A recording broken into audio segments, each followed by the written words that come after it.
Yeah, what do you like best? It has been here for more than a week. So if there are certain ones that you think will look fantastic, got grabbers. Let me ask you guys something. Are you a fan of chocolates? A couple of you know that I've been looking for a coral viewer, and those are those little cylinder pipe that you can put into the water to break the water surface to kind of film underneath. Some of you guys say that, hey, you know what? If you get a container like this, you can use it like a coral viewer. So this costed me $13 at Costco. Wow.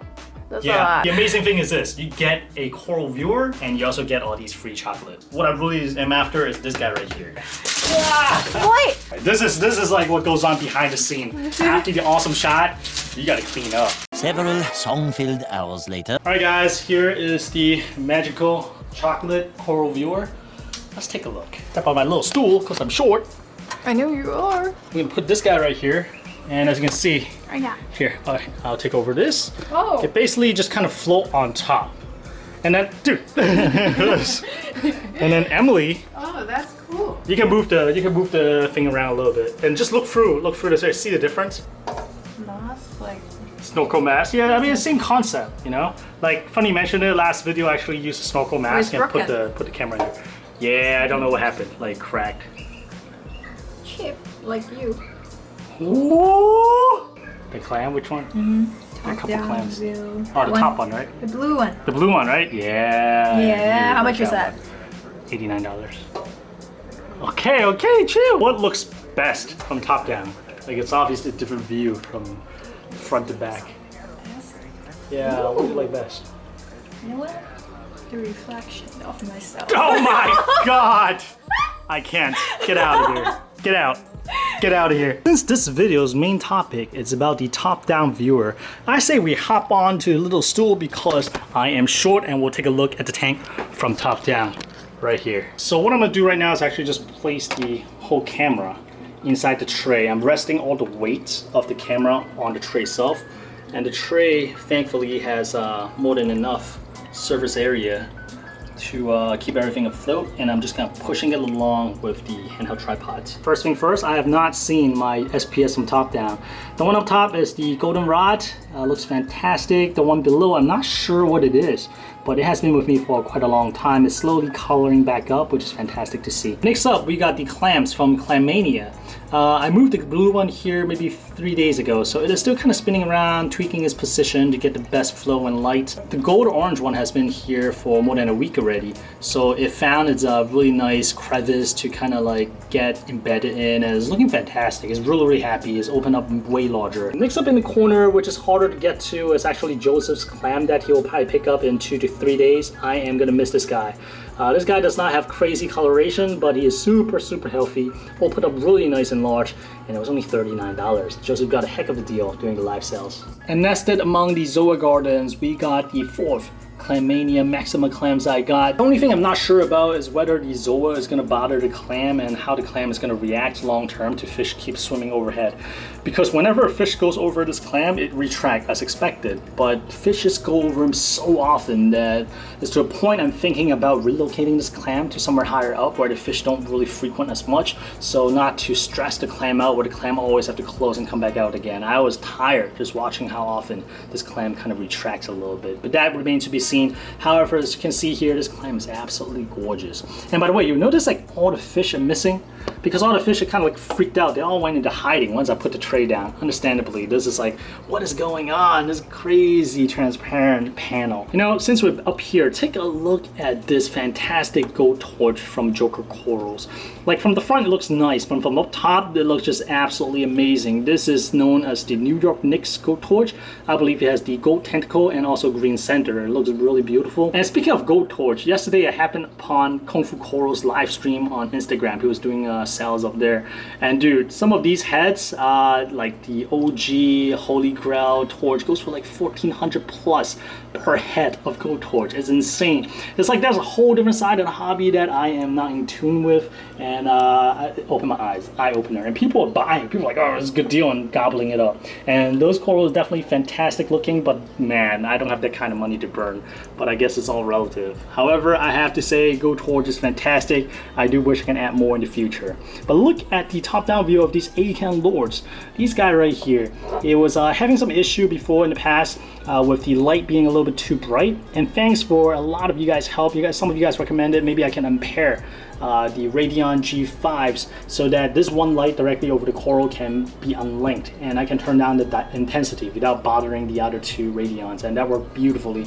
As a result, you see the ACAN made a full recovery, is looking completely happy, and I have some of these other lower light loving corals on this side of the tank. Another thing I'm really happy about is how these zoas are just kind of like growing exponentially, which is fantastic. I am slowly collecting different types of zoas. I'm slowly venturing into the territory of more exotic zoas. So if there are certain ones that you think will look fantastic in this Zoa Garden that I do not have, I would appreciate if you leave it in a comment and let me know so I know what to look for, because I am definitely actively trying to add to this awesome Zoa Garden. And Zoa is something that I can apparently grow in this tank with no big issues, so I'm going in with confidence. Whew. So what do you think? I thought the top-down view looked fantastic. I think we need to visit the top-down view more often. The next day. The Mangrove Tank has been a bit of a mess because I've been so preoccupied with the 135-gallon tank. So today, we are finally gonna do a quick water change. Well, not quick. We're gonna take a little time and make sure we do it right. We're gonna do a water change on the Mangrove Tank. All the corals are doing really, really nice. The tank has a really fantastic grown-in looks. The macroalgae seems to be kind of beating back by the soft corals here in this tank. But I feel like the dominance kind of swing like a pendulum. Sometimes the macroalgae, sometimes the soft corals. But as you can see, the last video on this tank recently has just been all about the soft corals in this tank as well. So I got everything ready to go. The water is all mixed to 35 salinity. I got the heater going and we should be pretty much right on 10. In terms of my go-to tool for glass scraping, it is still very much the flipper magnetic algae scraper. So I use this on both my small tank, which is the Flipper Nano, and on my large tank I use the regular size flipper. Personally, between the two, I kind of prefer the larger one better. I just enjoy the stronger magnetic power. Seems to give me a little bit more oomph. But for the small tank, totally no complaints. For the most part, as you can see, most algae comes off with just one pass. Alright, for serious reef work, pick up the pants. Got the grabbers ready to pull out all the bubble algae and whatnot. Alright, here's the part that I hate the most. That is pulling this piece of macroalgae out because the bubble algae seems to really like living among the crevices of this macroalgae. Looks like the macroalgae did not grow too much this round. However, this type, the Highs, actually has grown quite a bit. If you look from the back, sorry, this camera work's gonna be terrible. Can't really get in there. But it actually started wrapping around the leaded coral and started growing, which is fantastic. I love the Highs. But we're gonna clean this one up and then insert it back. We'll see how it does. This is kind of like the pain point of doing water change on this tank, because each round I would go through this batch of macroalgae to pick out any of these bubble algae right here. I do have one emerald crab in this tank, and I feel like he is doing a little bit of a difference because I'm definitely not pulling out as much bubble algae as before. But still, it is still really time consuming to go in here and just pick out all the bubble algae I could see. And for every one bubble algae that I see here, there's probably like 2 or 3 other ones in this tank. But I do what I could. For example, right there, you see down the trunk? I think the leather was covering it. And let me just try to get them out without popping. Now, there's this whole argument about popping bubble algae in the tank will spread it. I feel like that is true, although talking to the coral ID expert, Sean, he says that it's actually not the spore that's spreading the bubble algae, it's actually fragments. For example, if you have a bubble algae, you pop it, right? Pieces of it may float around the tank. Oh, it's actually quite satisfying. Ooh, look at that. So pieces of it actually float around the tank and it will establish new plants from that little piece of fragment, which makes sense, But either way, regardless whether spore, fragment, whatnot, but basically popping bubble algae in the tank without a good biological control on it is probably a bad idea. So the tried and true method of kind of getting them off the rock and whatnot and siphoning them out is probably still the good way to go, unless you can pull the rock out and just clean it in a little pail or bucket like this. So I have siphoned out the water, clean out all the bubble algae that I could, and the last step is cleaning out the overflow box right here. And in that chamber, I got some mangrove. There's one of them, and This is one of them. So some of you guys asked how long does it typically take for mangrove pod to sprout. I don't really have a really good answer, but in my particular case, the roots actually sprouted relatively quick. I think it's about a month and a half, 2 months, the roots started growing vigorously, but then the leaves, as you can see, is remaining 2 leaves. Same thing with here. This one is the most vigorous grower for me. The root system has completely taken over the little filter plate, and I'm really hesitant of ripping it out because I'm gonna damage the root, and at the same time I don't wanna destroy the media plate as well. So we're at a stalemate. Actually, you know what? Looking closer, it looks like leaves are starting to unravel at the top, but it's taking a long time. If you are in a hurry to sprout pods and grow them out, I suggest maybe doing them in fresh water first and then take 2 weeks to convert them and acclimate it to salt water when you're ready to add it back to tank. Replacing this filter right here. This guy is actually kind of like one of my chemical filtration for the tank these days.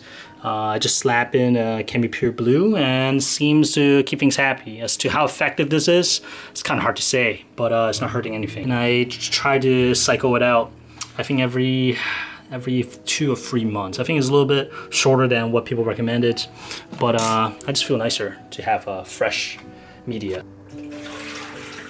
2 days later. All right, reefers, it has been about 2 days since the water change, and as you can see, a lot of corals has perked up since then. One thing you may notice is that the tank definitely looks a little bit more sparse compared to previous video updates, and I took a careful look and I realized that, you know what?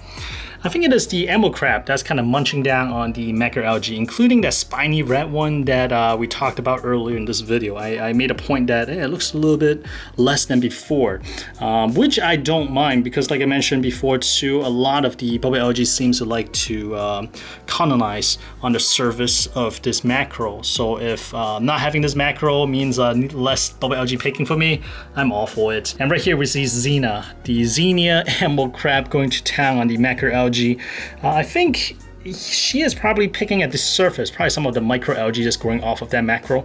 But for whatever reason, it seems to also be really bothering the macro. You see they're turning transparent and dying off.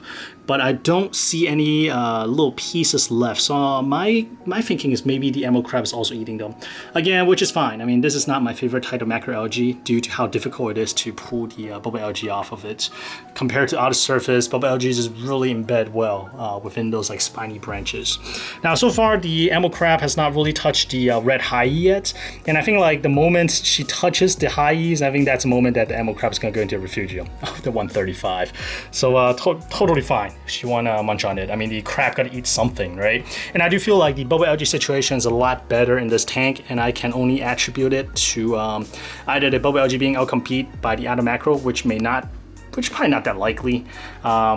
And second, probably the emerald crab is also eating the bubble algae as well, even though she's not picking off everything. So one thing I didn't do too well is in terms of careful coral placement where they don't touch. For example, like the soft coral as well as the gorgonian here, you see the tips of the gorgonian is actually skeleton right now. It's probably because from rubbing up against the leather, and leather also excretes some kind of toxin as well to fight off out the corals. So I need to do a better job of coral placement, but it's kind of tough too because I really like the grown-in look for reef tanks.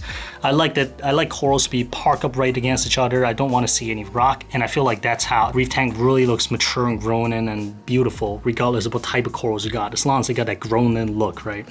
So I feel like that's one thing I do pay a little bit more attention to, especially for corals that may not be compatible with each other, like the gorgonians and the leather right here, versus like the Nithrias or the Singularis and the Xenias. They seems to be okay here. Xenia here is not too happy because yesterday while I was doing water change, or 2 days ago when I was doing water change, I was using this siphon to siphon my sand bed. And yes, I do siphon my sand bed, just top layer though. I accidentally kind of sucked up some of the Xenia. So probably gonna take them maybe 3 or 4 days to be happy again.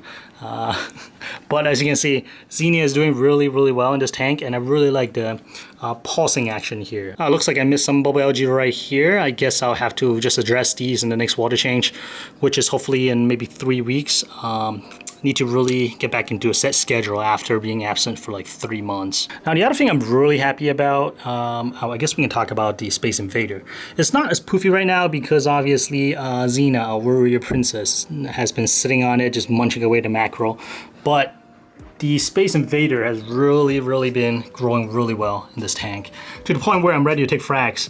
I'm thinking about lopping off that portion and make 2 fracs, probably bringing them both into the 135-gallon tank. This will be the first time I'm fragging Space Invader, so I am really excited to do it. I'm not super nervous about it because I know I got the Reef Sensei telegram in my corner. He is a master of fragging corals, so I should be in good hands. But yeah, really excited to introduce this coral back to the 135-gallon tank. The other thing that I'm super excited about in this tank are these 2 Bangaii Cardinals. It took a little bit, but it looks like I finally found a mate for the single Bangaii Cardinal in this tank that has for a while.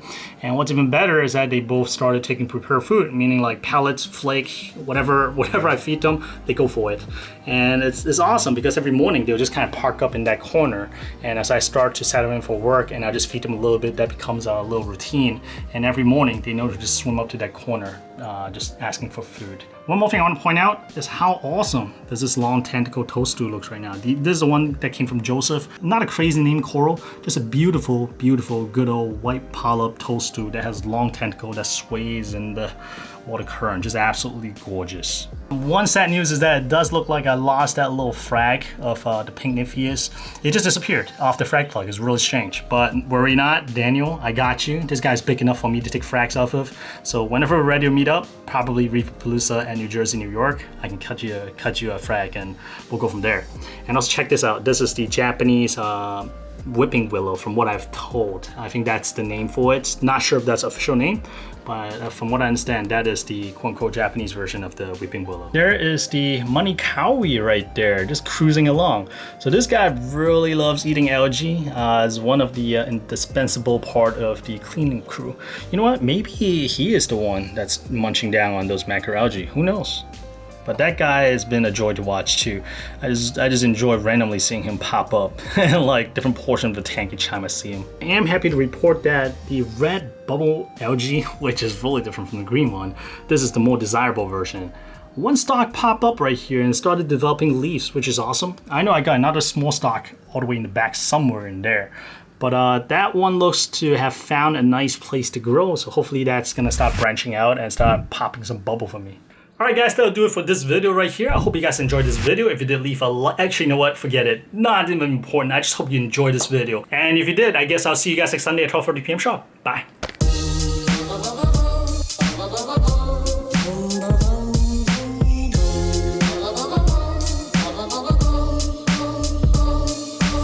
Kind of raked together right now. I'm really disorganized, but I just want to make sure it works first